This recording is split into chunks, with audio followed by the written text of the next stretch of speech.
ಮಹಾಕುಂಭಮೇಳ ಅಂದರೇನು? ಇದು ಭಾರತದ ಅತ್ಯಂತ ದೊಡ್ಡ ಉತ್ಸವ, ಹಾಗೆ ಹಿಂದೂ ಧರ್ಮೀಯರ ಪವಿತ್ರ ಉತ್ಸವ. ಇದು 48 ದಿನಗಳ ಕಾಲ ನಡೆಯುತ್ತೆ. ಹಾಗೆ 144 ವರ್ಷಗಳ ಒಮ್ಮೆ ಈ ಉತ್ಸವ ನಡೆಯುತ್ತೆ. ಇದು ಪ್ರಯಾಗ್ರಾಜ್ನಲ್ಲಿ ನಡೀತಾ ಇದೆ.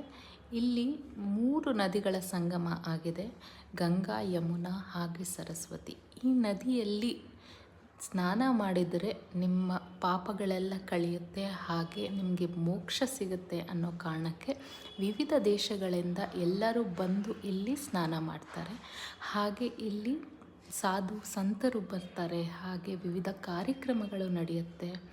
ಇಲ್ಲಿ ಮೂಲ ಉದ್ದೇಶ ಆ ನದಿಯಲ್ಲಿ ಸ್ನಾನ ಮಾಡಿದ್ರೆ ನಿಮ್ಮ ಪಾಪಗಳೆಲ್ಲ ಕಳೆಯುತ್ತೆ.